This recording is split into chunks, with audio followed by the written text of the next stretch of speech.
Cleetus McFarland just made a purchase that he did not have to make. He is already racing in NASCAR.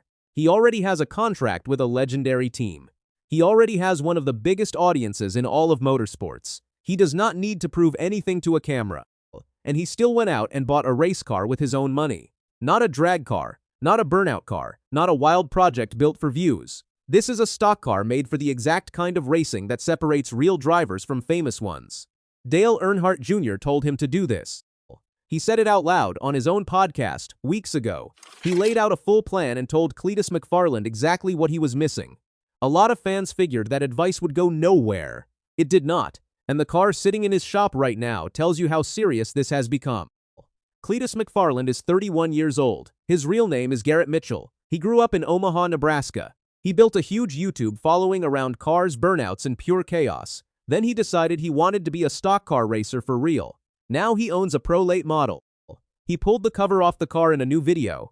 It carries the number 33, and it comes from Rette Jones Racing. That is the same team that fields his number 30 ARCA car.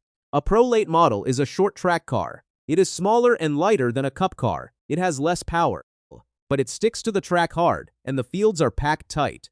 You race inches from other cars for an entire night. There is nowhere to hide in one of these things. This is not a rental. This is not a one-time deal. He owns it. And the reason he bought it is the most interesting part of the whole story. McFarland explained it himself in the video. Everyone told me that these Pro Late models are so fun to drive, he said. I'll get a lot of experience for a lot cheaper than what I have been doing, just going and racing ARCA all the time, which I still plan to do. Then he got to the real point. But this is going to give me some racecraft that I desperately needed. Racing around a lot of cars, close quarters. That's the type of stuff where you just can't get good at it unless you do it a lot. And so, I'm hoping this Pro Late model is going to give me the opportunity to get a lot more racecraft. Listen to that word again. Desperately. That is a driver saying out loud the exact thing his critics have been saying all year long. He did not let the car sit in the shop. He took it straight to Tri County Speedway for a full day of testing. It went well, mostly. There was one spin partway through the session. Nothing serious. Nothing that ended the day. And when he climbed out, he sounded like a driver who had just found something he had been looking for. This thing is way better than all of the other cars I've been driving, he said. Then he broke down what made it feel different. Dude, it's got so much grip and it doesn't have so much horsepower that you instantly get in trouble all the time. And the one time it slid, it actually drove okay. It wasn't terrifying because I wasn't going 180 miles per hour. My neck is literally burning, you're almost turning the whole time, so it's a little more intense than I'm used to. This thing is sick. The brakes are crazy good. That last part matters more than it sounds. His neck was burning. That means grip. That means load. That means real work in the seat. So where does this car actually race? He plans to enter a late model event at Berlin Raceway in Michigan later this year. He also plans to run it at his own place. McFarland owns the Freedom Factory in Bradenton, Florida. It is a 3/8 of a mile oval, and he hosts late model races there himself. Stop and think about that setup. He owns the car. He owns the track. He can turn laps almost any day he wants. Very few young drivers in this sport have that. Most of them are begging team owners for one more test day. He can just open the gate and go to work. Nobody else in the sport can say that. Now here is the part that explains why all of this became necessary. He ran only 4 ARCA races in 2025. He finished 10th at Talladega and 9th at Charlotte. Those were solid runs for a rookie. Then he added Truck Series and O'Reilly starts on top of ARCA, and that is where the trouble started. His 2026 season has been loud, popular, and rough. He made his NASCAR Craftsman Truck Series debut at Daytona in February with Nice Motorsports. He crashed out in the opening laps. He made his O'Reilly Auto Parts Series debut at Rockingham in April with Richard Childress Racing. He started 35th. He spun in turn 4 with 45 laps to go. He finished 32nd 6 laps down. He went back for a second O'Reilly start at Nashville at the end of May. He spun there too. NASCAR also denied him approval to run the O'Reilly race at Talladega in the spring. Officials wanted to see more from him first. That is the record. Fans have argued about it all season. Some say he does not belong there yet. Others say every rookie has to learn somewhere.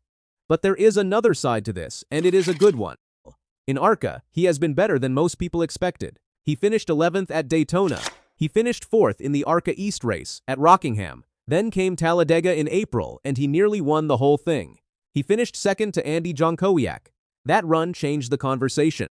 It also helped him earn approval for the Truck Series race at Talladega this fall. And it happened while he was carrying something heavy. After the Rockingham run, he told Flow Racing what was on his mind.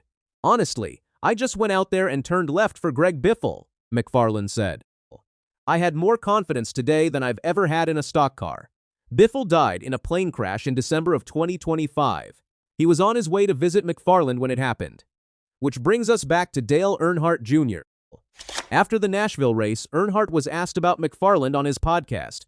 He did not sugarcoat it, and he did not pile on either. "Well, you know, it was a lot of mistakes," Earnhardt said. "I thought he did fine." Then he laid out the plan. "My whole feeling about his deal is, if he can get himself 2 full seasons or a couple of years in ARCA, running all the ARCA races, all of them, short tracks, everywhere. If he could go do that, man, I think he would be way better off to try to tackle this O'Reilly stuff." Then he pointed straight at the short track answer. "He's got a pro late model that he built. Go run that, I mean. He's got a racetrack." "I would be at that racetrack running laps," Earnhardt said. "Like right now on a Tuesday, he could be just running sets of tires at his track in his pro. That is the whole blueprint. Buy laps, buy cheap laps, buy a lot of them. And the deal with Richard Childress Racing makes it more urgent, not less." McFarland has a 2-year agreement with the team for select O'Reilly Auto Parts Series starts. That is a real chance with a real organization. Richard Childress does not hand those out for fun, but a 2-year window closes. Every race he runs without racecraft is a race he cannot get back. That is why this pro late model matters more than anything loud he has ever built. Racecraft is not horsepower. Racecraft is knowing where the other car is going before it gets there. It is running door to door for 200 laps without losing your patience. It is feeling a car go away before it actually goes away. You cannot buy that. You can only earn it, 1 lap at a time.